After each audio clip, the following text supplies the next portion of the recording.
من بعد ما قنطوا وينشر رحمته وهو الولي الحميد ومن آياته خلق السماوات والأرض وما بث فيهما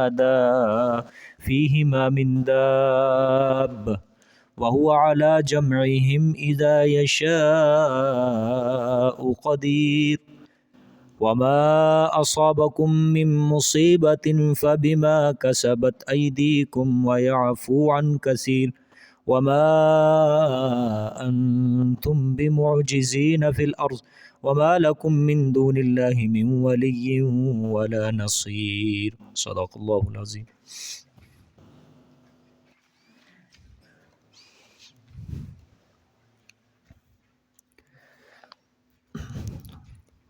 گزشتہ سبق میں ایک شکوہ آیا، اس کا اللہ پاک نے جواب دیا کہ نبی کریم صلی اللہ علیہ وسلم کے بارے میں یہ مشرکین کہتے ہیں کہ اس نے قرآن پاک کو اللہ کے اوپر جھوٹ باندھا۔ اللہ نے فرمایا اگر آپ اللہ کے اوپر جھوٹ باندھنے والے ہوتے تو اللہ پاک آپ کے دلوں پر مہر لگا دیتا، آپ کے دل پر مہر لگا دیتا، آپ کی زبان سے ایسا کلام ہی جاری نہ کرتا۔ لیکن آپ جو باتیں کر رہے ہیں کہ اللہ کے سوا کوئی عبادت کے لائق نہیں ہے، یہ بالکل عقل کے عین مطابق ہے۔ اور پھر اللہ نے فرمایا کہ اللہ پاک باطل کو مٹا دیتا ہے اور حق کو ثابت کرتا ہے اپنی بات کے ذریعے، اور وہ سینوں تک کے رازوں کو جاننے والا ہے۔ پھر اللہ پاک نے بشارت سنائی کہ اللہ ہی توبہ قبول کرنے والا ہے اپنے بندوں کی، اور اس کے گناہوں کو معاف کرنے والا ہے، اور جو کچھ بھی وہ کرتے ہیں اللہ دیکھ رہا ہے، جانتا ہے، اور مومنوں کی دعاؤں کو، ایمان والوں کی دعاؤں کو اللہ قبول کرتا ہے اور اپنے فضل کو بڑھاتا ہے۔ اور کافر جو ہوں گے وہ آخرت میں سخت عذاب کے اندر مبتلا ہوں گے۔ اب جہاں سے آج کا سبق شروع ہو رہا ہے یہ ایک سوال کا جواب ہوگا۔ وَلَوْ بَسَطَ اللَّهُ الرِّزْقَ سے کیا ہوگا؟ ایک سوال کا جواب ہوگا۔ ترجمہ دیکھیں پھر میں سوال جواب عرض کرتا ہوں۔ وَلَوْ بَسَطَ اللَّهُ الرِّزْقَ لِعِبَادِهِ، اور اگر اللہ فراخ کر دے اللہ پاک الرزق، رزق کو، لعبادہ، اپنے بندوں کے لیے، دنیا کے اندر، کیا ہے؟ دنیا کے اندر بات ہے یہ۔ اور اگر فراخ کر دے، پھیلا دے اللہ پاک رزق کو اپنے بندوں کے لیے دنیا میں، لَبَغَوْا فِی الْأَرْضِ، البتہ فساد مچائیں گے بیچ زمین کے۔ کیا مچائیں گے؟ فساد مچائیں گے بیچ زمین کے۔ وَلَٰكِن يُنَزِّلُ بِقَدَرٍ مَا يَشَاءُ، اور لیکن بالکل بند نہیں کیا، لیکن بالکل بند نہیں کیا، يُنَزِّلُ بِقَدَرٍ، اتارتا ہے ساتھ اندازے کے، ٹھیک ہے، اور لیکن اتارتا ہے ساتھ اندازے کے، بالکل بند تو نہیں کیا اللہ پاک نے۔ کوئی زیرو چیز اللہ نے فرمایا ہو کہ چل میں نے تجھے رزق دینا ہی نہیں ہے، بلکہ کچھ نہ کچھ مل رہا ہے، کسی کو تنگی کے ساتھ، کسی کو فراخی کے ساتھ، اور لیکن بالکل بند نہیں کیا، اتارتا ہے ساتھ اندازے کے، ما یشاء، جتنا کہ وہ چاہتا ہے۔ انہ بعبادہ خبیر بصیر، بے شک وہ ساتھ اپنے بندوں کے خبردار ہے، دیکھنے والا ہے، ساتھ اپنے بندوں کے خبردار ہے، دیکھنے والا ہے۔ ترجمہ ذرا ذہن میں رکھنا، آیت سمجھنی ہے۔ اللہ نے فرمایا کہ اگر اللہ فراخ کر دے رزق کو اپنے بندوں کے لیے تو کیا ہوگا؟ زمین میں فساد ہوگا، ٹھیک ہے، لیکن اللہ پاک اندازے کے مطابق جتنا چاہتا ہے اتارتا رہتا ہے ہر بندے کے لیے، اندازے کے ساتھ ہر بندے کے لیے، اس کو کتنی ضرورت ہے اس کے اوپر رزق فراخ کرنا ہے، تنگ کرنا ہے، اللہ اتارتا رہتا ہے۔ کیوں؟ اللہ پاک اپنے بندوں سے کیا ہے؟ باخبر ہے، بصیر، دیکھنے والا بھی ہے، کس کو کتنی ضرورت ہے، کس کو کتنا چاہیے، اللہ کو پتہ ہے، ٹھیک ہے۔ سوال کا جواب ہے یہ۔ سوال کیا ہے؟ پچھلی آیت کے اندر میں جوڑنے لگا ہوں۔ پچھلی آیت میں اللہ نے فرمایا وَهُوَ الَّذِي يَقْبَلُ التَّوْبَةَ عَنْ عِبَادِهِ وَيَعْفُو عَنِ السَّيِّئَاتِ وَيَعْلَمُ مَا تَفْعَلُونَ۔ اللہ نے فرمایا کہ میں ہی توبہ قبول کرنے والا ہوں، میں ہی مہربان ہوں، میں ہی تمام گناہوں کو معاف کرنے والا ہوں۔ سوال یہ ہوتا تھا جب اللہ تعالیٰ اس قدر مہربان ہے، اس قدر اپنے بندوں کے اوپر رحیم ہے، بندوں کی توبہ بھی وہ قبول کرتا ہے، بندوں کے گناہوں کو بھی وہ معاف کر دیتا ہے، ان کو روزی بھی دیتا ہے، لیکن سوال یہ ہے سب کی روزی کو اللہ نے فراخ کیوں نہیں کیا؟ اللہ پاک نے سب کی روزی کو فراخ کیوں نہیں کیا؟ ہر کسی کے لیے روزی کی وسعت کیوں پیدا نہیں کی؟ بلکہ ہم دنیا کے اندر دیکھتے ہیں کوئی روزی کے اندر فراخ ہے اور کوئی روزی کے اندر تنگ دست ہے، ٹھیک ہے؟ فراخ کیوں نہیں کیا ہر بندے کے لیے؟ اللہ نے اس سوال کا جواب اس آیت کے اندر دیا ہے۔ اللہ نے فرمایا اگر وہ سب کی دولت کے اندر فراوانی دے دے، سب کو رزق کی کشادگی بخش دے، اللہ پاک فرما رہے ہیں تو سارے حدود بندگی سے نکل کر اللہ کے باغی بن جائیں گے۔ لبغوا فی الارض ہے نا، فساد مچائیں گے زمین۔ اللہ نے فرمایا سارے حدود بندگی سے نکل کر، حد سے تجاوز کر کے اللہ کے کیا بنیں گے؟ باغی بنیں گے، ٹھیک ہے؟ اور غرور تکبر کے اندر مست ہو کر پھر کیا ہوگا؟ شر اور فساد پھیل جائے گا زمین کے اندر، ٹھیک ہے؟ غرور تکبر میں مست ہو کر شر اور فساد کی فضا کو عام کر دیں گے۔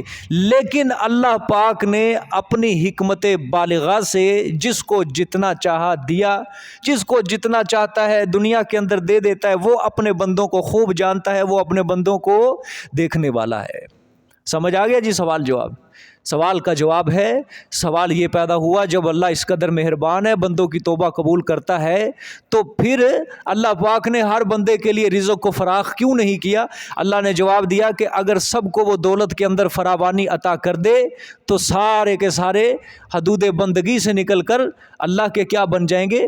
باغی بن جائیں گے، اور غرور و تکبر کے اندر مست ہو کر پھر وہ کیا پھیلائیں گے؟ شر اور فساد پھیلائیں گے، اللہ کی نافرمانیوں کو کیا کریں گے؟ عام کریں گے۔ جواب سمجھو، اسی جواب کو لے کر میں نے آگے چلنا ہے، ٹھیک ہے؟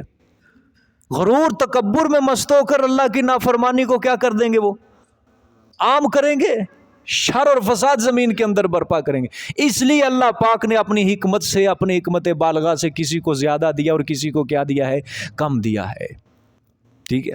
سابقہ امتوں کے اندر اللہ پاک قرآن میں کتنا کہتا ہے؟ مال کے اندر بھی بڑے وہ کیا تھے؟ زیادہ تھے، ٹھیک ہے؟ بار بار اللہ پاک ذکر کرتا ہے، مشرکین مکہ کو سناتا ہے، کیونکہ ان کو اپنی تجارتوں کے اوپر بڑا فخر تھا، ان کو اپنی دولتوں کے اوپر، ان کو اپنے نفع کے اوپر بڑا فخر تھا۔ اللہ قرآن میں بار بار یہ پچھلی قوم کا تذکرہ کر کے کہتا ہے کہ تم اس کا 10واں حصہ بھی نہیں ہو جتنا ہم نے پچھلی قوموں کو دیا تھا، تم ان کے مقابلہ بھی نہیں کر سکتے، مال کے اندر نہ قوت کے اندر نہ طاقت کے اندر، کسی چیز کے اندر تم اس کے 10ویں حصے کے برابر بھی نہیں ہو، لیکن ہم نے ان کو بھی کیا کر دیا ہے؟ نیست و نابود کر دیا ہے، صفحہ ہستی سے ہی ختم کر دیا اللہ پاک۔ سمجھ آئی ہے کہ نہیں؟ اللہ پاک یہ کس کو سناتا ہے؟ مشرکین مکہ کو سناتا ہے، ٹھیک ہے؟ اچھا، یہ جو بات اللہ پاک نے کی ہے، دنیا میں دولت کی فراوانی جو ہوتی ہے، یہ فساد کا کیا ہوتا ہے؟ سبب بنتی ہے۔ یہ چیز دولت کی فراوانی کس چیز کا سبب ہے؟ فساد کا سبب ہے۔ اگر اللہ تعالیٰ سب بندوں کے اوپر رزق کو کشادہ کر دے، فراخ کر دے، تو اس کا نتیجہ یہ ہوگا کہ بغاوت ہوگی اللہ کی، اور اللہ کی کیا ہوگی؟ سرکشی ہوگی، اور دنیا میں کوئی بھی انسان نیک نہیں ہوگا، صالح نہیں ہوگا، سب کے سب اللہ کے باغی ہوں گے، ٹھیک ہے؟ جس طرح کہ آج ہم دیکھ رہے ہیں کہ دولت کے نشے میں بدمست ہو کر اللہ کی کیا کرتے ہیں؟ وہ نافرمانیاں کرتے ہیں۔ اور اگر اس کے بالمقابل اللہ پاک سب کو فقیر کر دیتا، محتاج کر دیتا، کسی کے اوپر اللہ پاک رزق کی وسعت ہی نہ رکھتا، فراخی ہی نہ رکھتا، ہر کسی کے اوپر اللہ تعالیٰ تنگ دستی کو ہی مسلط رکھتا، اس کا بھی نقصان ہونا تھا۔ اس کا نقصان یہ ہونا تھا، لوگ اپنے ضعف اور عجز کی وجہ سے ہلاک ہو جاتے، سارے کیا ہو جاتے؟ ضعف کی وجہ سے، کمزوری کی وجہ سے، عجز کی وجہ سے کیا ہو جاتے؟ سب کے سب ہلاک ہو۔ دونوں چیزوں کو اللہ پاک نے اس زمین والوں کے اوپر نہیں رکھا کہ فقر ہی رکھا، یہ بھی نہیں کیا کام، فراخ کشادگی یہ بھی نہیں رکھی، صرف دونوں چیزوں کا کیا تھا؟ نقصان تھا۔ اگر ہو جاتی رزق کے اندر کشادگی تو سب کیا ہو جاتے؟ باغی ہو جاتے۔ اگر ہو جاتی رزق کے اندر تنگ دستی تو پھر کیا ہو جاتے؟ ہلاک ہو جاتے اپنے ضعف اور کمزوری کی وجہ سے. ٹھیک ہے, تو رزق میں بندوں کو اللہ پاک نے اپنی حکمت کے ذریعے کیا کیا ہے, تقسیم کیا ہے. جتنا اس نے چاہا اس نے اپنے بندوں کو دیا. اچھا, ایک حدیث ہے, آپ صلی اللہ علیہ وآلہ وسلم نے فرمایا, اللہ پاک نے جب آدم علیہ السلام کی پشت سے ساری اس کی اولاد کو نکالا, اس کے سامنے رکھا, تو آدم علیہ السلام نے دیکھا کہ اس کی ذریت کے اندر کوئی غنی ہے اور کوئی فقیر ہے, کوئی مالدار ہے, کوئی غربت کے اندر پھنسا ہوا ہے. تو آدم علیہ السلام نے اللہ سے سوال کیا, یا اللہ تو نے اپنے بندوں کے درمیان مساوات قائم کیوں نہیں کی, اپنے بندوں کے درمیان تو نے برابری کیوں نہیں رکھی, مساوات کیوں نہیں قائم کی؟ تو اللہ نے جواب دیا, ہم چاہتے ہیں کہ ہمارا شکر ادا کیا جائے, ہم چاہتے ہیں کہ ہمارا کیا کیا جائے, شکر ادا کیا جائے. ٹھیک ہے, شکر انسان تب ادا کرتا ہے جب وہ اللہ کا ہوتا ہے. جب وہ دنیا کا ہو کے رہ جاتا ہے پھر یہ شکر بھی نہیں نکلتا, نہ دل سے نہ زبان سے. فقر کے اندر دیکھو, ایک چیز بات سمجھنی ہے میری بات, محض مالداری کو ایک غنا نہ سمجھنا کہ جس کے پاس دولت ہے وہ امیر ہے, اور محض فقر کو فقر نہ سمجھنا کہ جس کے پاس دولت نہیں ہے وہ فقیر ہے. حدیث شریف کا مفہوم سمجھو, اللہ کے رسول صلی اللہ علیہ وسلم نے فرمایا, الغنا غنا النفس, حقیقی مالداری جو ہے وہ دل کا مالدار ہونا ہے, نفس کا مالدار ہونا ہے. ٹھیک ہے, حقیقی غنا کس کا ہے, دل کا غنا. حقیقی مالداری, حقیقی تونگری جو ہے وہ دل کی تونگری ہوتی ہے, حقیقی مالداری دل کی مالداری ہوتی ہے. مالدار انسان یہ نہ سمجھے کہ اللہ نے مجھے مال دیا ہے, ایک یہ بہت بڑا میرے اندر عیب رکھ دیا. ٹھیک ہے, اللہ نے مجھے دولت دی ہے, پیسہ دیا, یہ مجھے اللہ تعالیٰ نے بہت بڑا عیب دے دیا. عیب یہ مالدار اس وقت بنے گا جب اس مال کا صحیح طریقے سے حق ادا نہیں کرے گا. حق ادا کس طرح کرنا ہے اس کا, اس کو اس اندر سے زکوٰۃ غریبوں پر خرچ کرنی ہے, اس کے اندر سے یتیموں مسکینوں کے اوپر مال کو کیا کرنا ہے, صدقہ کرنا ہے, خرچ کرنا ہے, اپنے رشتہ داروں کو حق دینا ہے, ماں باپ کے حقوق, بیوی بچوں کے حقوق. ٹھیک ہے, اور اس مال کو جائز ضروریات کے اندر لگانا ہے, فضول خرچی اس مال کے اندر نہیں کرنی, یہ ہے مال کا حق ادا کرنا. یہی چیز جو ہوتی ہے یہ شکر کے اندر آتی ہے. یہی چیز کیا ہے, شکر کے اندر آتی ہے. اللہ یہ چیز چاہتا ہے. اب دیکھو میں آپ کو بار بار سمجھاتا ہوں, ایک بات, ایک بندے کو انسان اللہ تعالیٰ نے مال دیا ہے بڑا, نہ وہ زکوٰۃ ادا کر رہا ہے, نہ وہ رشتہ داروں کے اوپر اس کو خرچ کر رہا ہے, یا یتیموں مسکینوں کے اوپر ہاتھ رکھ رہا ہے, لیکن زبان سے کہہ رہا ہے اللہ کا شکر ہے مجھے اللہ نے مال دیا, اللہ کا شکر ہے مجھے اللہ نے دولت دی. اللہ کو ایسے شکر کی ضرورت ہے؟ ایسے شکر کی اللہ کو ضرورت نہیں ہے جو زبان سے محض ادا کیا جا رہا ہے, بس شکر ہے جی شکر ہے. شکر اس وقت بنے گا جب اس مال کو اللہ تعالیٰ کی فرما برداری کے تحت اس کو صرف کرے گا. اور اللہ کی فرما برداری کیا ہے, اس کے اندر سے زکوٰۃ نکالے جو اللہ تعالیٰ نے فرض قرار دیا ہے, اس کے اندر سے صدقہ خیرات کرے غریبوں مسکینوں کے اوپر. ٹھیک ہے, اب یہ بھی چیز ہے, اب اس مال اللہ نے مال تو دے دیا لیکن وہ یتیموں مسکینوں کے اوپر خرچ تو کر رہا ہے لیکن زکوٰۃ ادا نہیں کر رہا. بعض لوگوں کے اندر یہ چیز بڑی عام ہے, وہ کہتے ہیں جی ہم پورا سال کتنا غریبوں کے اوپر تقسیم کرتے ہیں, ہمیں زکوٰۃ ادا کرنے کی کیا ضرورت ہے. صدقہ کرنا جو ہے یہ نفلی عبادت ہے, لیکن زکوٰۃ جو ہے وہ تو فرض کیا اللہ پاک نے. زکوٰۃ کیا ہے, فرض کی ہے. اس لیے یہ وہم جو ہے, یہ گمان جو ہے, یہ نکال دینا چاہیے. زکوٰۃ ادا کرنی ہی کرنی ہے جو انسان صاحب نصاب ہے. نفلی صدقے ادا کرنے سے وہ جو فرض ہے وہ ساقط نہیں ہوگا, وہ اس سے ہٹے گا نہیں. یہ بالکل وہی مثال ہے جو کل میں نے آپ کو سامنے کہی تھی کہ جو نماز چھوٹ گئی ہے اس کی اب قضا کرنی پڑے گی. ٹھیک ہے, نفلوں کے ذریعے آپ فرضوں کی ادائیگی نہیں کر سکتے. اب یہی زکوٰۃ کے اندر حکم ہے کہ پورا سال تم لاکھوں کروڑوں روپیہ صدقہ کر دو غریبوں مسکینوں کے اوپر, لیکن جب تک زکوٰۃ نہیں دو گے تم اس وقت تک چھوٹ نہیں سکتے, فرض ساقط نہیں ہو سکتا. سمجھ آئی؟ تو اللہ تعالیٰ نے جو مال دیا ہے اس کو جائز ضروریات کے اندر صرف کرنا جو اللہ تعالیٰ نے حکم دیے ہیں، یہ اصل مالداری کی کیا ہے؟ شکر گزاری ہے. ٹھیک ہے، یہی اصل. اب اگر اس مال کو ہم اگر غلط جگہ پر لگائیں گے، فضول خرچیوں کے اندر لگائیں گے، تو یہ شکر نہیں ہے. اب انسان اللہ کی نافرمانی کے اندر مال خرچ کر رہا ہے اور بعد میں لوگوں کو کہتا ہے اللہ کا شکر ہے جی، اگر میرے پاس مال تھا تو میں نے یہاں پہ لگایا، اگر نہ ہوتا تو میں نے لگا. اب اس پہ وہ کیا کر رہا ہے؟ شکر ادا. تو یہ اللہ کو شکر نہیں چاہیے. اللہ کو ایسا شکر بالکل نہیں چاہیے. بات سمجھ میں آئی ہے؟ یہ ناشکری کے اندر یہ چیز داخل ہے. جائز ضروریات نیک کاموں کے اندر خرچ کیا جائے. ٹھیک ہے. اسی طرح آپ صلی اللہ علیہ وسلم نے فرمایا جب اللہ پاک کسی کو اپنا محبوب بنا لیتا ہے نا، تو اس کو اللہ دنیا اور دنیا کی لذتوں سے اس طرح دور کر دیتا ہے، اس طرح دور کر دیتا ہے جس طرح کوئی آدمی اپنے آپ کو، اس کو جو بیماری لگی ہوئی ہے اس بیماری کو وہ پانی سے بچاتا ہے کہ جس پانی نے اس کی بیماری کو کیا دینا ہے؟ نقصان دینا ہے.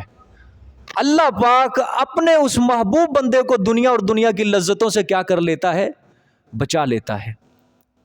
کس طرح؟ مثال کے طور پہ آپ صلی اللہ علیہ وسلم نے کیا فرمایا؟ جس طرح کسی آدمی کو کوئی بیماری لگتی ہے اور وہ اپنی بیماری کو کس سے بچاتا ہے؟ پانی سے، کہ جو پانی نے اس کی بیماری کو کیا دینا ہے؟ اضافہ دینا ہے، نقصان دینا ہے. ٹھیک ہے.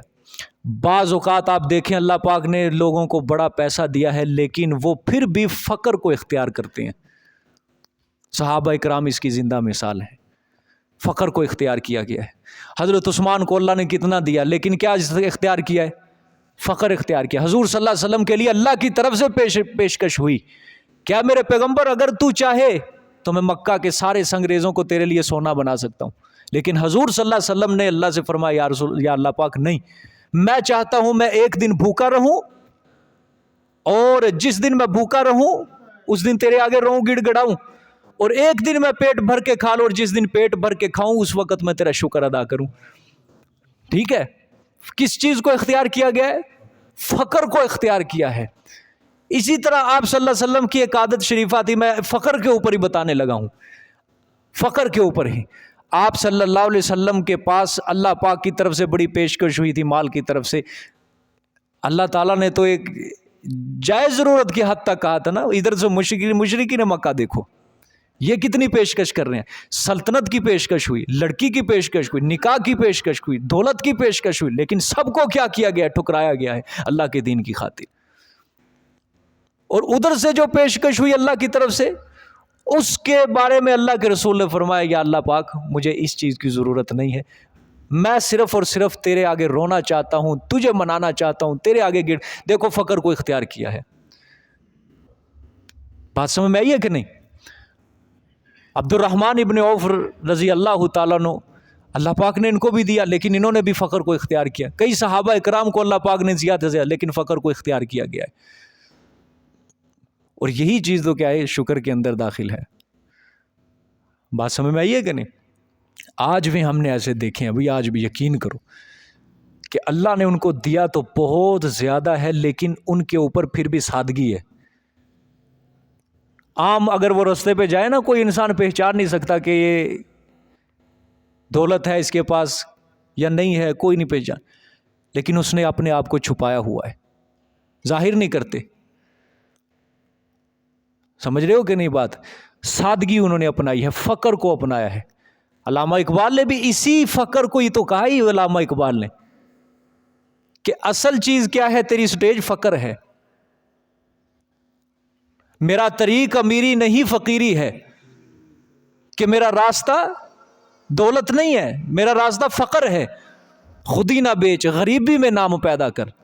اور اللہ والے جتنے بھی ہوئے ہیں انہوں نے غریبی کے اندر ہی اپنے نام کو پیدا کیا ہے، اپنے نام کو انہوں نے غریبی کے اندر ہی اونچا کیا ہے. سمجھ آئیے کہ نہیں؟ اللہ کے لیے جو فقر اختیار کرتا ہے، اللہ کے لیے جو سادگی اختیار کرتا ہے، اللہ پاک اسی کو کیا کرتا ہے؟ بلند کرتا ہے. لیکن جو دنیا کی خاطر اپنے آپ کو اونچا کرتے اللہ پاک اس کو کبھی بھی بلند نہیں کرتا. سمجھ آ گئی ہے؟ اللہ اکبر. اب یہاں پہ ایک سوال ہے. سوال یہ ہے کہ جس طرح آیت کے اندر اللہ پاک نے فرمایا کہ اگر اللہ پاک رزق کو فراخ کر دیتا تو زمین کے اندر بغاوت ہوتی، شر اور فساد پھیلتا. تو اگر رزق کی فراخی کے ذریعے بغاوت کا اندیشہ تھا، خطرہ تھا، تو پھر فقر اور تنگ دستی سے بھی تو بغاوت کا اندیشہ ہے. ٹھیک ہے، اگر اللہ پاک نے فرمایا کہ میں نے رزق کو اگر کشادہ کر دیا تو بغاوت ہوگی، اگر اللہ پاک صرف فقر رکھ دیتے تو فقر سے بھی تو کیا ہے، بغاوت کا اندیشہ ہے. جامع سمجھ آئیے کہ نہیں؟ آپ سنتے ہیں کہ نہیں کہ تنگ دستی جو ہوتی ہے، نا امیدی جو ہوتی ہے، مایوسی جو ہوتی ہے، انسان کو کفر تک پہنچا دیتی ہے.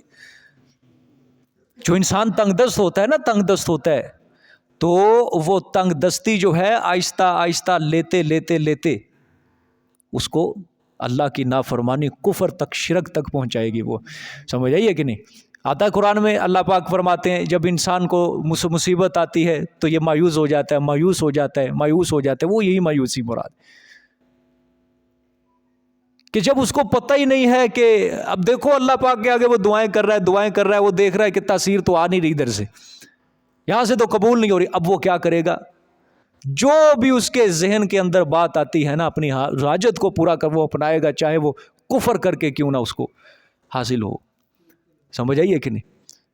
تو فقر سے بھی تو بغاوت ہو سکتی تھی. تو یہاں پہ اللہ تعالیٰ نے اس کا ذکر کیوں نہیں کیا؟ بغاوت کو اللہ نے رزق کی فراخی کے ساتھ ہی کیوں تعبیر کر دیا ہے؟ اس کا جواب ایک مفسر ہے علامہ زمخشری رحمۃ اللہ علیہ، تفسیر کشاف لکھی انہوں نے بڑی زبردست. انہوں نے فرمایا کہ فقر کے ساتھ جو بغاوت ہوتی ہے یہ بہت کم ہوتی ہے. فقر سے جو بغاوت ہوتی ہے، سرکشی ہوتی ہے، یہ کم ہوتی ہے. اور غنا اور تونگری اور مالداری سے جو بغاوت ہوتی ہے یہ بہت زیادہ ہوتی ہے. سب سے زیادہ دنیا کے اندر حسد ہوا ہی اسی چیز کے اوپر ہے، سرداری کے اوپر، مالداری کے اوپر، پیسے کے اوپر. بغاوت اسی مال سے ہی کیا ہوتی ہے، شروع ہوتی ہے. اسی وجہ سے اللہ پاک نے بغاوت کو بستے رزق کے ساتھ تعبیر کیا ہے کہ اگر میں رزق کو کیا کر دیتا، کشادہ کر دیتا، تو کیا ہوتا؟ بغاوت، سرکشی عام ہو جاتی.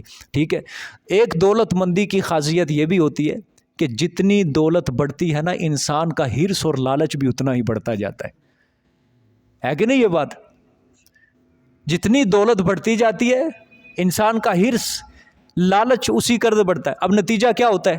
نتیجہ یہ ہوتا ہے کہ وہ ایک دوسرے پر کے مال کے اوپر قبضہ جمانے کے لیے زور اور زبردستی سے کام لیتے ہیں. یہ آج کے معاشرے کے اندر آپ دیکھو، یہ سارا ہمارے سامنے یہ کتاب کھلی پڑی ہے. جو لوگ بس ایک دنیا کو ہی سمجھ رہے ہیں یہی ہمارے لیے سب کچھ ہے، یہی ہمارے لیے اسباب ہی سب کچھ ہے. اب دیکھو وہ کیا کچھ نہیں کرتے، زور اور زبردستی کے ساتھ. اب مال اور دولت نے اس کے دل کے اندر ہرس اور لالچ کو جب پیدا کر دیا، اب وہ ہر کام کرے گا، جھوٹ بولے گا، سب کچھ کرے گا، دھوکہ دے گا، حق تلفی کرے گا. ایک دوسرے کے مال کے اوپر قبضہ جمانے کے لیے کیا کر رہے ہیں؟ وہ زور اور زبردستی کر رہے ہیں. اور اسی چیز کی وجہ سے اللہ کی نافرمانی عام ہو جاتی ہے. جب مال اور دولت کے اندر ہرس اور لالچ بڑھتا ہے تو کیا ہوتی ہیں؟ نافرمانیاں عام ہوتی ہیں، لڑائی جھگڑے عام ہو جاتے ہیں، بدعمالیاں معاشرے کے اندر پھیل جاتی ہیں. اب آپ دیکھو، یہ جتنے بھی دنیا کے اندر، آج دنیا کے چھوڑو، یہ پاکستان کو لگاؤ، آج جہاں کہیں بھی بے حیائی اور برائی کے اڈے آباد ہیں، یہاں فقیر پیسہ لگا رہے ہیں. فقیر لگا رہے ہیں. کون لگا رہے ہیں؟ امیر لوگ لگا رہے ہیں پیسہ یہاں پہ. بے حیائی کو، اللہ کی نافرمانیوں کو عام کرتے جا رہے ہیں. شراب خانے ہیں، جوئے ہیں، زنا کے اڈے ہیں. سمجھ آئی ہے؟ یہاں پہ کس کا پیسہ لگ رہا ہے؟ یہ امیر لوگوں کا پیسہ لگ رہا ہے. اب بدعمالیاں کیا ہوئی؟ عام ہوئی ہیں. ہرس، لالچ اور مال دولت جب بڑھا معاشرے کے اندر، کیا ہوئے؟ لڑائی جھگڑے، فسادات اور اللہ کی نافرمانیاں، بدعمالیاں بڑھتی گئی ہیں. جوئے کے اندر کون لگاتے ہیں یہ بازی بڑی بڑی، جس کو ہرس ہوتی ہے، لالچ ہوتی ہے. شراب کون لوگ زیادہ پی رہے ہیں؟ جن کو یہی مال اور دولت کی ہرس ہے، وہ شراب کے اندر بھی مبتلا ہے، نشہ کے اندر، سگریٹ، چرس، اس چیز کے اندر مبتلا ہے. وہ بات سمجھ میں آئی ہے کہ نہیں؟ تو یہی ہرس انسان کو لے ڈوبتا ہے. بس یہی ہرس انسان کو کتنا زبردست اللہ پاک نے قانون قرآن پاک کے اندر بیان کیا، اور کتنا قرآن بھرا پڑا ہے ان آیات سے جن آیات میں اللہ پاک نے کہا کہ میری رستے کے اندر صدقہ کرو، میرے رستے کے اندر مال خرچ کیا کرو، اور ہم سمجھتے نہیں ہیں اس بات کو۔ سورۃ بقرہ کا پورا تیسرا حصہ اللہ کے اسی فی سبیل اللہ رستے میں خرچ کرنے بھرا پڑا ہے، سورۃ آل عمران ہے بھرا پڑا ہے، سورۃ نساء ہے بھرا پڑا ہے، بے شمار قرآن پاک کی آیات ہے میرے رستے میں خرچ کرو، فی سبیل اللہ خرچ کرو، فی سبیل اللہ خرچ کرو۔ کیوں کہا جاتا ہے؟ تاکہ انسان کے دل سے مال کی ہرس اور لالچ کیا ہو جائے، نکل جائے، اور اس کے دل کے اندر اللہ اور اس کے رسول کی محبت پیدا ہو جائے، اس کے دل کے اندر اللہ اور اس کے رسول کی کیا ہو جائے، محبت پیدا ہو جائے۔ کیونکہ اللہ پاک کو یہ چیز نہیں چاہیے، اللہ پاک کو دنیا پیسہ اس چیز سے اللہ کی کوئی غرض نہیں ہے۔ قرآن میں اللہ بار بار کہتے ہیں جس کو میں نے دنیا دے دی، پیسہ دیا، وہ یہ نہ سمجھے کہ وہ اللہ کے ہاں مقبول ہے۔ ہاں الا من آمن وعمل صالحا، اللہ کا قرب اور نزدیکی کا ذریعہ کیا ہے؟ ایمان اور عمل صالح، یہ چیز اللہ تعالیٰ کو نزدیک کرتی ہے بس بندے کو۔ اسی چیز کے ذریعے انسان اللہ کو حاصل کر سکتا ہے، اسی چیز کے ذریعے انسان اللہ کو جین سکتا ہے، ایک اچھا انسان بن کے، ایک اچھا مسلمان بن کے۔ تو یہ دولت کی کیا ہے خاصیت ہے کہ جس انسان کو اللہ پاک دولت زیادہ دے دے، اس کے اندر ہرس لالچ کیا ہو جاتا ہے؟ بڑھ جاتا ہے۔ اس لیے اللہ پاک نے ہر فرد کو ہر قسم کا رزق جو ہے، ہر قسم کی نعمت اپنے بندوں کے اندر تقسیم کر دی ہے۔ سبحان اللہ، بات سمجھنی ہے غور سے۔ ہر فرد کے اوپر ہر نعمت کو، ہر قسم کا رزق کو اللہ پاک نے کیا کیا ہے؟ تقسیم، بیلنس، مساوات ایک بڑی اللہ پاک نے رکھی ہے، ایک بڑی عجیب چیز اللہ پاک نے رکھی ہے تمام مخلوق کے اندر، ٹھیک ہے؟ ان نعمتوں کو، ساری نعمتوں کو اللہ پاک نے بندوں پر تقسیم کیا ہے۔ ساری جہان کی، ساری دنیا کی نعمتیں اللہ پاک نے ایک بندے کو نہیں دی، ہر نعمت کو اللہ پاک نے کیا کیا ہے؟ تقسیم کیا ہے۔ مثال کے طور پہ کسی کو اللہ نے دولت زیادہ دی ہے، کسی کو اللہ پاک نے صحت اور قوت زیادہ دی ہے، کسی کو اللہ پاک نے حسن و جمال زیادہ دیا ہے، خوبصورتی زیادہ دی ہے، کسی کو اللہ پاک نے کوئی علم و حکمت، اس چیز کو زیادہ اللہ پاک نے دیا ہے۔ دیکھو یہ ہر نعمت ہر بندے کے اندر کیا ہو رہی ہے؟ اب ساری چیزوں کے اندر، ہر نعمت کے اندر انسان ایک دوسرے کے محتاج ہے۔ کیا ہے؟ محتاج ہیں، ٹھیک ہے؟ ہر نعمت کو اللہ پاک نے تقسیم کر دیا ہے۔ میں آپ کو ایک مثال دیتا ہوں۔ مثال کے طور پہ ایک گھر بنانے والا ہوتا ہے، ایک گھر بنوانے والا ہوتا ہے۔ اب دونوں چیزیں کیا ہے؟ الگ الگ ہیں۔ ایک ہے گھر بنوانے والا، ایک ہے گھر بنانے والا۔ گھر بنانے والا مستری ہے، مزدور ہے۔ اگر اللہ پاک یہ گھر بنانا جو ہے، یہ کاریگری اللہ پاک کسی کو بھی نہ دیتا، کیا ہوتا؟ بناتے لوگ مکان؟ نہیں بناتے۔ اللہ کا نظام ہے کہ ایک ہے پیسہ لگانے والا اور دوسرا ہے اس پیسے کو کمانے والا، نظام ہے اللہ پاک کا۔ اور وہ پیسہ کما رہا ہے اپنے فن کے ذریعے، اپنی کاریگری کے ذریعے۔ اگر دنیا میں ساری یہ کاریگری ختم ہو جائے، یہ نعمت ہی اللہ پاک چھین لے بندوں سے، چلے گا کام؟ نہیں چلے گا۔ اللہ پاک دولت ہی چھین لے سب سے، چلے گا کام دنیا کا؟ نہیں چلے گا۔ وہ تقسیم کر دے۔ کچھ کو اللہ پاک نے رزق کی کیا دیا؟ فراخی دی ہے۔ کچھ کو اللہ نے فقیر بنایا۔ اب جو ہے فقیر، اب جو ہے دولت مند، اللہ پاک نے ان کو کیا حکم دیا؟ تم نے اپنے ان بھائیوں کے اوپر کیا کرنا ہے؟ خرچ کرنا ہے، تاکہ یہ احسان، مساوات اور بھائی چارہ تمہارا کیا رہے؟ قائم رہے۔ کسی کو اللہ نے حسن و جمال زیادہ دیا، ہر نعمت کے اندر کیا ہے؟ وہ محتاج ہے۔ اب کسی کے پاس اگر علم و حکمت کی دولت ہے تو اس کے اندر بھی انسان کیا ہے؟ محتاج ہے۔ اس سے آ کے وہ کیا کریں گے؟ اپنے فن کو سیکھیں گے۔ کسی کے پاس کوئی ڈگری ہے، اب وہ لوگ آگے اس کے پاس سیکھیں گے۔ کسی کے پاس کوئی حکمت کا نسخہ ہے، کوئی دوائی ہے، کسی بیماری کا علاج ہے، لوگ اس کے پاس آگے کیا کریں گے؟ سیکھیں گے۔ کسی کے پاس قرآن اور حدیث کا فن ہے، لوگ اس کے پاس آگے سیکھیں گے، علم کی دولت سے استفادہ حاصل کریں گے اس سے۔ تو اللہ نے کیا کیا ہے؟ ہر کسی چیز کو کیا کر دیا ہے؟ تقسیم کر دیا اللہ پاک نے۔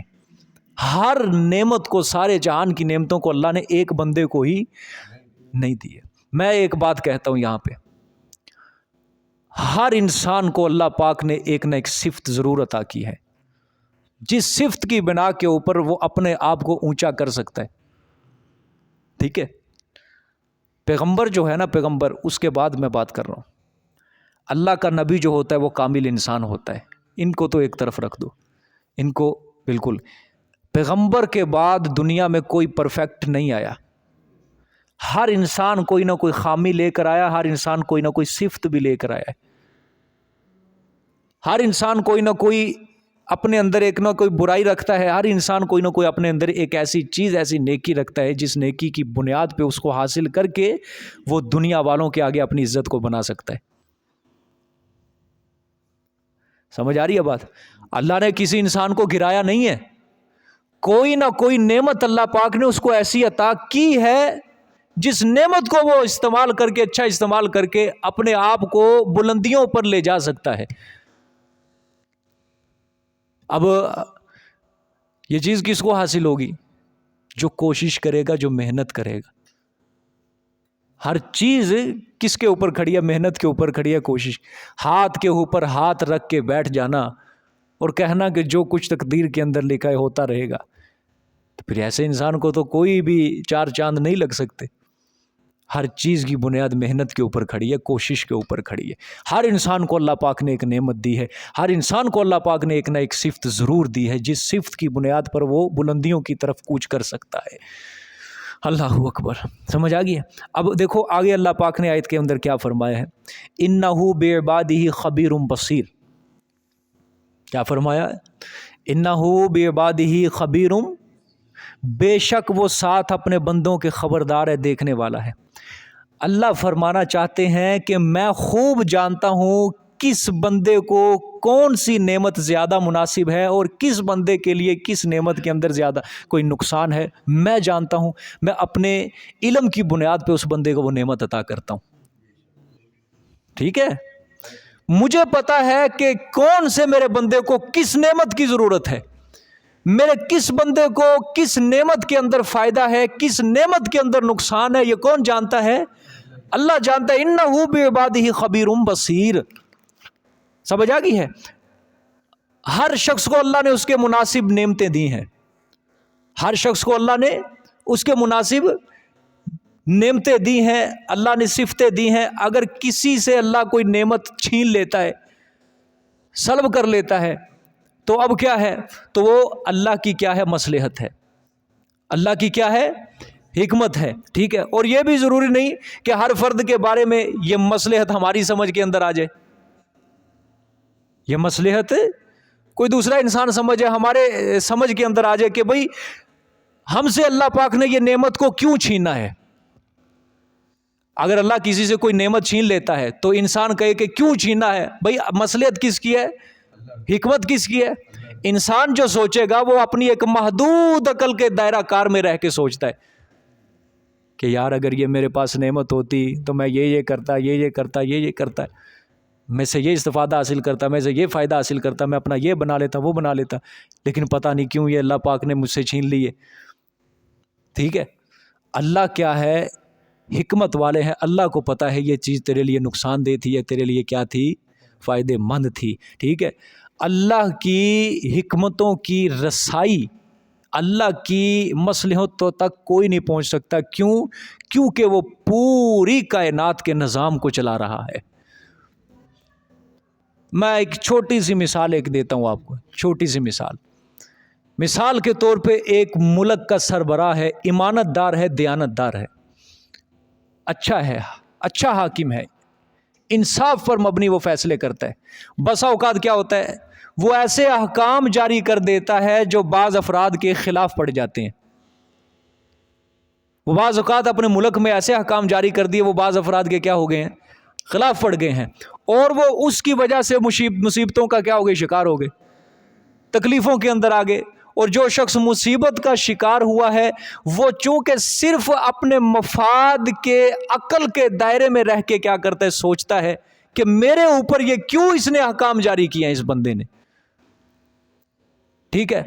اب اس ملک کے سربراہ کو یہ بات محسوس ہوئی کہ اس بندے کے لیے یہ چیز کیا ہے؟ نقصان دہ ہے، لہٰذا ایسے اس نے احکام جاری کر دیے جو اس سے اس نعمت کو کیا کر لیا؟ اس نے چھین لیا ہے اس چیز کو. سمجھ آئی ہے کہ نہیں؟ لیکن وہ ملک و ملت کا جو سربراہ ہے اس کو تو پتہ ہے نا. اب جو مصیبت کے اندر پڑے ہیں ان کو تو نہیں پتا. دیکھو کیوں وہ سربراہ جو ہے پورے ملک کی عوام کے اوپر وہ نگاہ لگائے بیٹھے، اس کو پتا ہے کہ میرے ملک کے اندر جو ہے میں کسی ایک بندے کے لیے پورے ملک کے قربان نہیں کر سکتا، ایک بندے کے مفاد کے لیے میں پورے ملک کی جان کو خطرے کے اندر نہیں ڈال سکتا، اس کو پتا ہے، اس لیے وہ بعض اوقات ملک کے فائدے کے لیے ایسے احکام جاری کر دیتا ہے۔ میں دوسرے لفظوں کے اندر بھی مثال دیتا ہوں، مثال کے طور پہ بھائی میں اگر کسی کو کہتا ہوں کہ بھائی اس بندے کے ساتھ نہ آیا جایا کرو، یہ بندہ تیرے لیے نقصان دہ ہے، کاروبار کے اندر وہ دونوں کیا ہیں، مشترک ہیں، ایک کاروبار کر رہے ہیں، ایک دوسرے کے بڑے ہمدرد ہیں، لیکن تیسرے بندے کو اس بندے کے بارے میں پتہ ہے کہ یہ بندہ کیا ہے، شریر ہے، آخر کے اندر جا کے یہ بندہ اس کو دھوکہ دے گا، اس نے میرے ساتھ بھی ایسا کیا ہوا ہے، ٹھیک ہے۔ اب وہ اس بندے کو سمجھا رہا ہے کہ بابا نہ تیرا نقصان ہوگا، نہ پھر اس کے ساتھ، وہ منع کر دیا اس نے بالکل ایک جدا۔ اب وہ اپنے لیے تو کیا سمجھے گا، مصیبت سمجھے گا نا، مصیبت کہ ایک میرے پاس نفع آ رہا تھا وہ کیا ہو گیا، بند ہو گیا، لیکن اس بندے نے اس کو ایک ایسی بڑی مصیبت سے بچا لیا جو اس کو پوری زندگی مار کے رکھ دیتی۔ تو یہی اگر نقطہ ذہن میں رکھ کے یہ سوچو کہ وہ رب کائنات ہے، وہ پوری کائنات کا کیا چلا رہا ہے، ایک نظام چلا رہا ہے، پوری کائنات کا کنٹرول اس کے ہاتھ میں، اس کو پتا ہے کہ میرے کن بندوں کو کس جگہ پہ کون سی نعمت مناسب ہے، یہ اللہ تعالیٰ کو پتا ہے۔ وہ اپنی حکمت کے ذریعے، اپنی مصلحت کے ذریعے وہ ہر بندے کو وہ نعمت کیا کر دیتا ہے، اس کے مناسب عطا کر دیتا ہے۔ اگر یہ نقطہ ذہن میں رکھو گے نا تو یہ وسوسے کبھی بھی ذہن کے اندر نہیں آئیں گے کہ اللہ پاک نے مجھ سے یہ نعمت کو کیوں چھینا، یا اس سے یہ نعمت کو کیوں چھینا۔ تو یہی اس کہا کرو کہ یہ اللہ کی کیا حکمت ہے، اللہ کی کیا ہے مصلحت ہے۔ اب مثال کے طور پہ کسی بندے کو اللہ نے نعمت دی، اب کوئی جاتے ہیں نا افسوس کرنے کے لیے اس سے، تو اب وہ افسوس کرنے والے کیا ہوتے ہیں، وہ بھی یہی، ہاں یار تیرے کو ہوندی نا چیز تے تینوں بڑا فائدہ ہونا سی، پر پتہ نہیں تینوں کیڑے گناہ دی سزا مل گئی، کیوں تیرے کو رب نے کھو لی ہے، مینوں نہیں سمجھ آ رہی یار، سارے تے ہے گے تیرے ورگے ہی ہے، لیکن تینوں کیوں چٹکا لگ گیا، تجھے کیوں یہ مل گیا دھوکہ۔ دیکھو انسان کیا سوچ رہا ہے، اپنے محدود دائرہ کار میں رہ کے سوچ رہا ہے، ایک اپنی چھوٹی سی عقل کے تحت سوچ رہا ہے، لیکن اللہ کی کتنی بڑی حکمتیں ہوں گی، کتنی بڑی مصلحتیں ہوں گی، وہ اللہ پاک جانتے ہیں۔ حضرت خضر علیہ السلام اور موسیٰ علیہ السلام سفر کر رہے تھے کشتی کے اندر، حضرت موسیٰ کو اللہ نے ایک شریعت کا علم دیا تھا، اور حضرت خضر کو اللہ نے تکوینی علم دیا تھا، ان کو شریعت کا نہیں، ان کو تکوینی علم دیا تھا، ٹھیک ہے۔ کشتی میں سفر کر رہے ہیں، حضرت خضر نے کیا کیا، تختہ کشتی کا کھینچ کے گرا دیا، اب کشتی کیا ہو گئی، ڈیمیج ہو گئی، کشتی لیک ہو گئی، پانی اندر آ رہا ہے۔ حضرت موسیٰ علیہ السلام نے دیکھا، انہوں نے فوراً بول پڑے، یہ تو نے کیا کیا ہے؟ اب چونکہ موسیٰ علیہ السلام کے پاس شریعت کا علم تھا، اب کسی کو نقصان پہنچانا، کسی کی سواری کو نقصان پہنچانا ان کی شریعت میں جائز نہیں تھا، انہوں نے اپنی شریعت کے مطابق بولے، اپنے علم کے مطابق، تو نے یہ کام کیوں کیا ہے، نقصان کر دیا تو نے، یہ بیچارے مزدوری کرتے ہیں کشتی کے ملا، اور تو نے ان کی سواری کے اندر نقصان پیدا کر دیا۔ اب حضرت خضر نے کیا فرمایا، میں تجھے بعد میں بتاؤں گا، ٹھیک ہے۔ انہوں نے کہا تجھے میں نے کہا تھا کہ تو سفر کرے گا، تو میرے ساتھ صبر نہیں کر سکے گا، یہی کہا تھا نا حضرت خضر نے کہ تو میرے ساتھ صبر نہیں کر سکے گا۔ یہی انسان ہے، یہی انسان کہ ہم انسان جو ہوتے ہیں ایک محدود دائرہ کار میں رہ کے سوچتے ہیں، لیکن حضرت خضر علیہ السلام کو اللہ نے ایک الگ علم دیا تھا، ان کو پتا تھا۔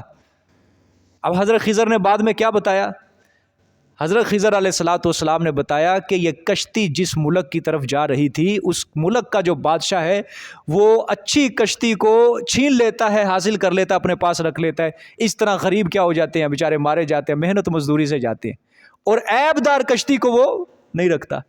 اب یہ جس ملک کی طرف سفر کر رہے تھے، میں نے ان کی کشتی کے اندر چھوٹا سا عیب لگا دیا، اب وہ جب بادشاہ دیکھے گا کہ کشتی عیب دار ہے تو وہ بادشاہ اس کشتی کو کیا کر دے گا، چھوڑ دے گا۔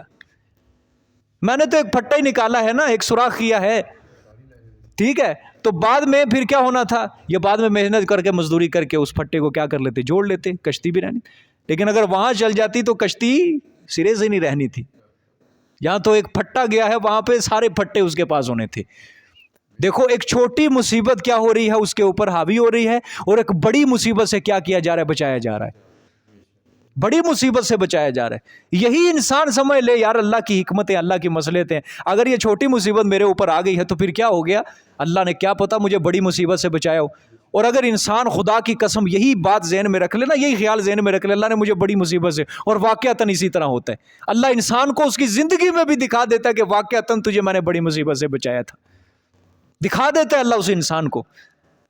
لیکن اللہ پاک اگر کوئی انسان اگر یہ ذہن میں نہ سوچے کہ یہی بس لے کے بیٹھا رہے، مرتا رہے، کھپتا رہے، مجھے یہ چیز کیوں گئی ہے، یہ کیوں میرے سے ہاتھ سے چھینی، یہ کیوں، اللہ اس کے اوپر پھر مصیبتوں کا نزول جو ہے وہ شروع ہی کر دیتا ہے۔ کیوں؟ اس کے اندر ایک حد ہی نہیں ہے، حد ہی نہیں ہے، نہ شکری اس کی بڑھتی جا رہی ہے، یہ مصیبت آئی، کل کو پھر اور آئے گی، تیسرے دن اور آئے گی، اگلے دن اور آئے گی، مصیبتوں کا دروازہ اس کے لیے اللہ پاک پھر کھول دے گا۔ جو بندہ ایک مصیبت کے اوپر ناشکری کر کے بیٹھ جاتا ہے کہ یہ کیوں آئی میرے اوپر، یہ کیوں آئی ہے میرے اوپر، کیوں آئی ہے میرے اوپر، ایک مصیبت آ گئی ہے نا چھوٹی سی، میں نے آپ کو بار بار کہتا ہوں اس کو پہاڑ بنا کے اپنے سر پہ سوار نہ کیا کرو، ذرا حوصلہ رکھا کرو، اپنے دماغ کو وسعت دو، ہمت والے بنو، جذبے والے بنو، طاقتور بنو، مضبوط کرو اپنے آپ کو۔ ہر مشکل کا اللہ پاک نے ہر حل رکھا ہے اس جہان کے اندر، جس طرح ہر بیماری کی اللہ پاک نے کوئی نہ کوئی شفا رکھی ہے، ہر مشکل کی اللہ پاک نے آسانی بھی رکھی ہے۔ وہ آسانی آپ نے ڈھونڈنی ہے کسی طریقے سے۔ وہ آسانی کس طرح ڈھونڈے گی؟ اسباب اختیار کرو، اللہ کے اوپر یقین چھوڑ دو کہ اللہ میں تیرے اوپر یقین کر کے میں اسباب اختیار کر رہا ہوں، یا اللہ مجھے اس منزل تک پہنچا کہ میں اس مشکل کو کیا کر دوں، آسان کر دوں۔ مدد طلب کرو اللہ پاک سے۔ سمجھ آئیے کہ نہیں؟ ایک مصیبت آ گئی، دو آ گئی، پھر کیا ہوا؟ پھر کیا ہوا؟ اللہ کے اوپر معاملہ چھوڑو کہ اللہ یہ تیری طرف سے دکھ آیا ہے، اگر تیری طرف سے آیا ہے تو تیری طرف سے ہی اس نے جانا ہے، تو راضی ہوگا تو یہ جائے گا، تو راضی نہیں ہے تو یہ پڑا ہے میرے سر کے اوپر، پڑی ہے یہ مصیبت میرے سر کے اوپر۔ بات سمجھ میں آ رہی ہے کہ نہیں آ رہی؟ تو اللہ پاک ہیں، وہ جانتے ہیں کہ کس کو کس نعمت کی زیادہ ضرورت ہے، کس کو کس نعمت کا نقصان ہے، یہ اللہ کو پتہ ہے۔ سمجھ آئیے؟ اللہ کی حکمت اور اس کی مصلحت کے اوپر ہمیں کیا رہنا چاہیے؟ راضی رہنا چاہیے۔ بات سمجھ میں آ گئی ہے کہ نہیں؟ صرف مصیبت اگر آ جائے نا، بس اس کو اللہ کے اوپر چھوڑ دو، بس یہ سمجھو یا اللہ تیری حکمت تیری مصلحت کے مطابق ہو سکتا ہے تو نے مجھے بہت بڑی مصیبت، ہو سکتا ہے اس مصیبت کے بدلے کل کو تو مجھے دگنا اور زیادہ نعمتیں دے، اس کے بدلے نعم البدل عطا کرے میرے اس صبر کے اوپر، کیونکہ صبر کا پھل کیا ہے؟ میٹھا ہے۔ صبر کے جو انسان کرتا ہے اس کا پھل کیا ہے؟ میٹھا ہے۔ قرآن بڑا پڑا ہے، حدیث بڑی پڑی ہے کہ صبر کے بعد کیا آ جاتا ہے؟ اللہ دے دیتے نعمتوں کے دروازے اللہ پاک کھول دیتا ہے۔ جب آپ مصیبت میں مشکل میں صبر کرو گے تو اللہ پاک وہ صبر کے بعد کیا دے گا؟ تمہیں نعمتیں بھی دے گا، آسانیاں دے گا۔ ان مع العسر یسرا، قرآن پاک ہے کہ بے شک ہر تنگی کے ساتھ کیا رکھی ہے؟ آسانی بھی رکھی ہے ہم نے۔ صرف یہ ہمارے یقین اور ایمان کی بات ہے کہ ہم یقین نہیں اللہ کے اوپر کرتے، ہمارا ایمان بہت زیادہ کمزور ہے، کمزور ایمان ہے ہمارا۔ سمجھ آ گئی؟ انہو بعبادہ خبیر بصیر، بے شک وہ ساتھ اپنے بندوں کے کیا ہے؟ خبر رکھنے والا اور دیکھ رہا ہے۔ اللہ پاک ہر انسان کو کیا کر رہا ہے؟ دیکھ رہا ہے۔ اللہ کو پتہ ہے کس کے پاس کون سی نعمت ہے، کس کے پاس کون سی نعمت نہیں، اس کو پتہ ہے۔ دنیا والوں کو اپنے دکھ سنا کے میں کہتا ہوں ترس نہ اکٹھے کیا کرو۔ بعض لوگوں کی بڑی عادت ہوتی ہے، جو اس کے پاس بیٹھ رہا ہے بس اپنے دکھ پھول لیں، جو بیٹھ رہا ہے دکھ سنانے شروع کر دے، جو بیٹھ رہا ہے۔ اب بعض اوقات لوگ بھی تنگ آ جاتے ہیں، بابا بس کر گیا، تیری مہربانی، ہمارا دماغ بھی تو خراب کر رہا ہے، تیرے پاس بیٹھتے ہیں تو بس اپنی ساری ہسٹری کھول کے بیٹھ جاتا ہے، میرے ساتھ یہ ہوا، میرے ساتھ یہ ہوا، میں یہ ہوا، میں وہ ہوا۔ لوگوں سے ترس نہ اکٹھے کرو، ٹھیک ہے؟ ہاں، کہ لوگ تمہارے سر کے اوپر ہاتھ رکھیں، بس دلاسے دیتے رہیں، دلاسے دیتے رہیں، بس تمہیں یہی چاہیے۔ اسی طرح اگر ہاتھ کے اوپر ہاتھ رکھ کے بیٹھے رہو گے نا جی، بس جی جو لکھا ہے ہوتا رہے گا۔ یاد رکھنا اس سے بڑا ناکام انسان دنیا کے اندر کوئی نہیں ہوگا، کوئی نہیں ہوگا اس سے بڑا نقصان۔ سمجھ آ گیا کہ نہیں؟ زخموں کا مرہم تلاش کیا جاتا ہے، نہ کہ زخموں کے اوپر اور نمک چھڑکا جائے. زخم پہنچ گیا ہے, پٹی اوپر کرو, اور نمک نہ چھڑکو. یار میرا کی بنے گا, میرا کی بنے گا, میرا کی بنے گا. لوگ رونے لگ جاتے ہیں مصیبت بیان کر کے, اپنی رونے لگ جاتے ہیں. ایسے پریشانی کا اظہار بیان کریں گے, اوئے ہوئے ہوئے, اگلے کو رلا دیتے ہیں پکڑ کے. یقین کرو, ایسے پریشانی کا اپنا اظہار کرتے ہیں.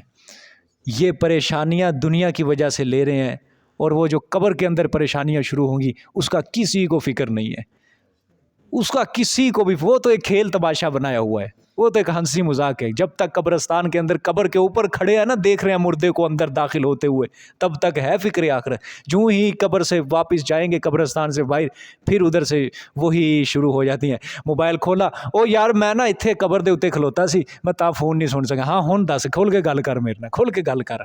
پھر وہی دنیا والی باتیں شروع ہو جاتی. یہ ایمان ہے بس. اتنا چھوٹا سا میں نے کہ قبرستان میں داخل ہوئے, فکر آخرت, نکلے باہر, پھر کیا ہو گیا شروع, وہی دنیا کی چالیں, دنیا کی چال بازیاں, دھوکے, جھوٹ شروع ہو جاتے ہیں انسان کے.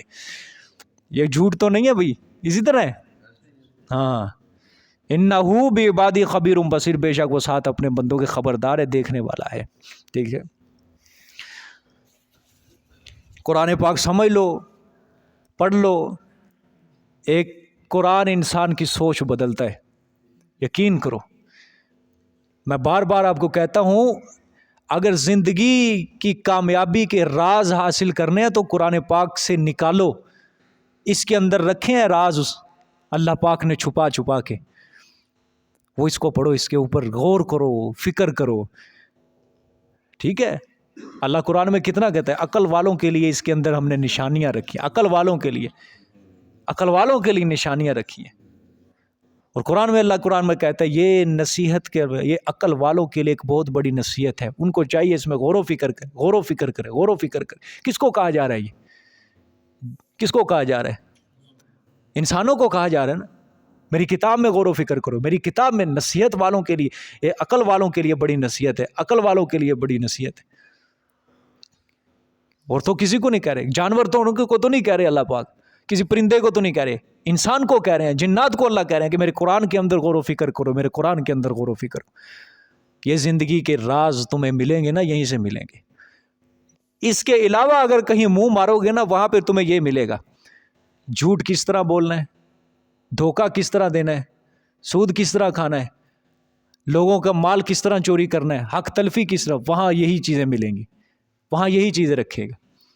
ایک چیز بیچنے کے لیے 20 جھوٹ بولنے پڑیں گے, 100 جھوٹ بولنے پڑیں گے ایک سچ کو چھپانے کے لیے.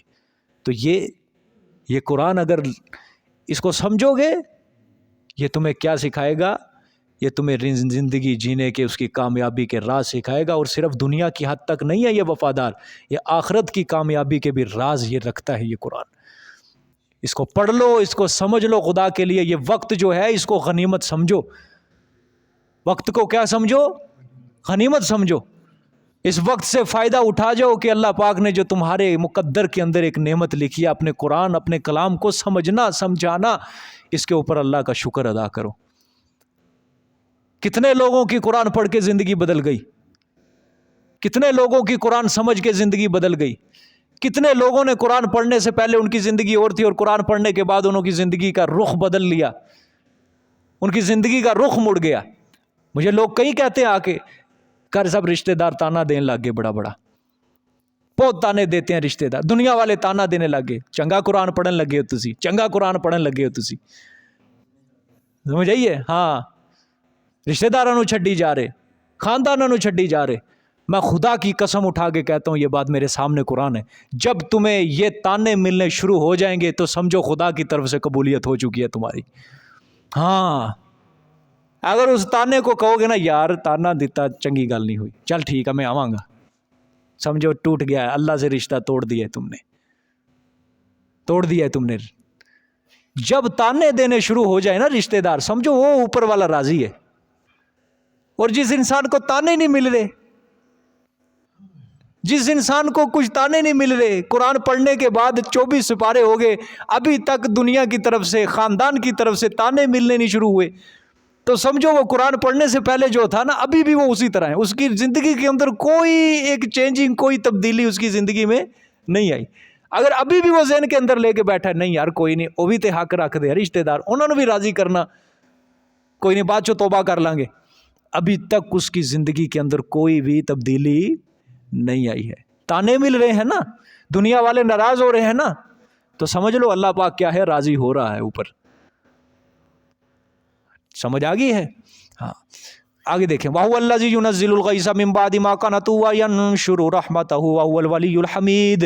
اب یہ آیت آئی ہے جی بھائی کوئی بتا سکتا ہے یہ پہلے دعوے کے متعلق ہے یا دوسرے دعوے کے متعلق ہے؟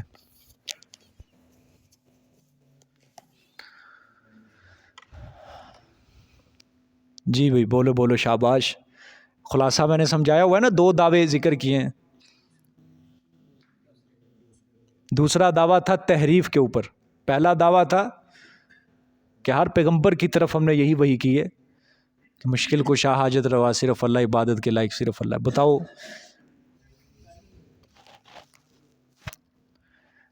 جی بھی بولو، شاباش۔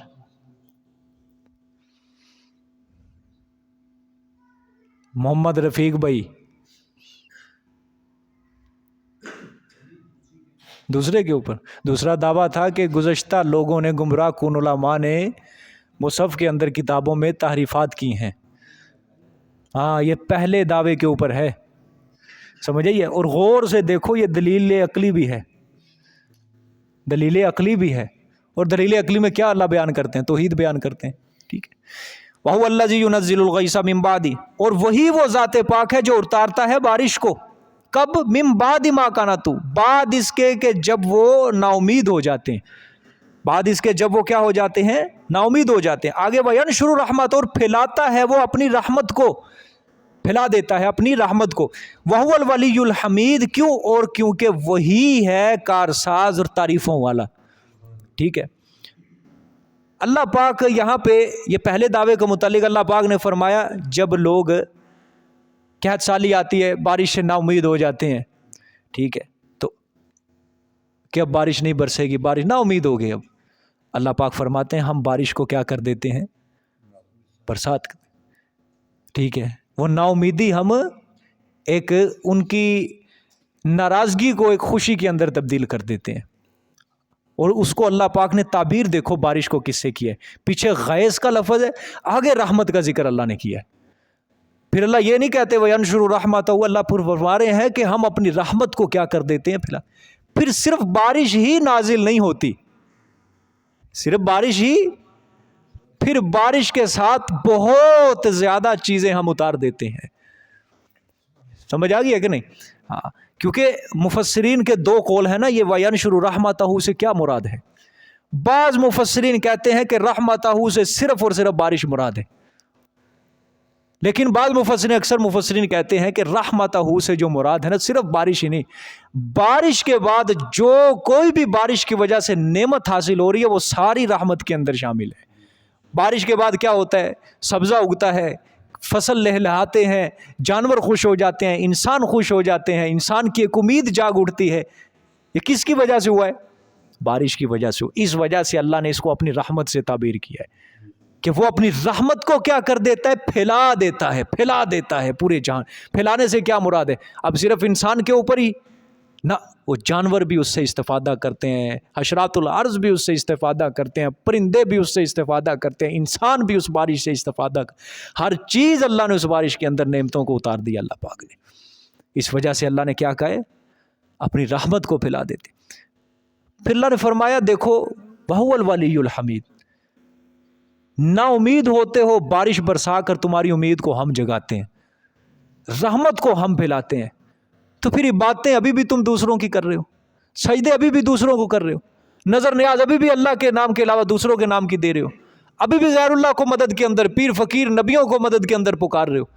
اللہ نے فرمایا جب نا امیدی کے بعد ہم تمہاری امید کو جگاتے ہیں، ہم اپنی رحمت کو پھیلاتے ہیں، تو ولی اور کارساز بھی صرف کون ہے؟ یہ تعریف کا حق صرف اور صرف کس کا ہے؟ یہ بارش جو اللہ نے اتاری ہے یہ کس کی تعریف کی جائے گی؟ بارش کے بعد جو رحمتیں اتنی وسیع کر دی، اتنی پھیلا دی، یہ کون ہے تعریفوں والا؟ اللہ تعریفوں والا ہے. کسی کی کوئی تعریف نہیں ہے اسی کے اندر، کسی کا کوئی شکر نہیں، کسی کی کوئی حمد نہیں. حمد ساری کی ساری اس میں کس کی ہے؟ اللہ پاک کی ہے کہ اللہ نے بارش کو اتارا ہے. اللہ نے جہان کو ایک نئی امید، ایک نیا سانس اللہ نے بخش دیا جہان کو. سمجھ آ گیا کہ نہیں؟ کوئی پیر فقیر اتارتا ہے بارش کو؟ کوئی نبی اتارے بارش کو؟ کوئی کہے کہ میں فلانا جی بادل ہانک کر لے کے آتا ہوں، اور دوسرا پیر ہوائیں چلاتا ہے، تیسرا پیر جو ہے بجلی چمکاتا ہے، اور چوتھا پیر کیا کرتا ہے؟ بارش کو برسا دیتا ہے کوئی اس طرح؟ یہ سارے کام کرنے والا کون ہے؟ ہوائیں چلانے والا کون ہے؟ وہ ہوائیں پھر بادلوں کو ہانک کر لاتی ہیں، یہ کام کرنے والا کون ہے؟ پھر بجلی چمکتی ہے، گرجتی ہے، یہ کام کرنے والا کون ہے؟ پھر ان بادلوں کے اندر سے اللہ پاک برف برساتا ہے، اولے برساتا ہے، پانی برساتا ہے. یہ سارے کام کس نے کیے ہیں؟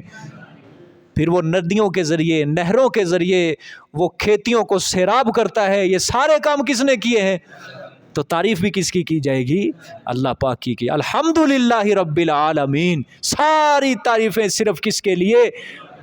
رب العالمین. ایک جہان نہیں، دو جہان نہیں، تین جہان نہیں، چار نہیں، پانچ نہیں، 10 نہیں، 20 نہیں، سارے جہانوں کا پالنے والا ہے وہ. سمجھ آ گئی ہے بات؟ ہاں. وہو الولی الحمید. وہی کارساز ہے، تعریفوں والا ہے. ٹھیک ہے آگے. وَمِنْ آیَاتِهِ خَلْقُ السَّمَاوَاتِ وَالْأَرْضِ. اور اس کی نشانیوں میں سے پیدا کرنا آسمانوں اور زمینوں کا. اس کی قدرت، اس کی وحدانیت کی نشانیوں میں سے زمین و آسمان کو اس نے پیدا کیا.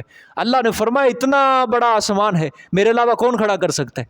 تم تو دنیا میں چھت بناتے ہو، نیچے 10 ستون کھڑے کرتے ہو، اور یہ میری اتنی بڑی چھت دیکھو بغیر ستونوں کے کھڑی ہے. یہ اللہ نے فرمایا پھر تعریف کس کی ہونی چاہیے؟ اللہ کی تعریف ہونی چاہیے. اس کائنات میں عبادت کس کی ہونی چاہیے؟ سجدہ کس کا ہونا چاہیے؟ کیونکہ ہر مشکل کو حل کرنے والا کون ہے؟ ہر کسی کی حاجت پوری کرنے والا کون ہے؟ ہر کسی کی سننے والا کون ہے؟ ہر کسی کے حال کو دیکھنے والا کون ہے؟ ہاں.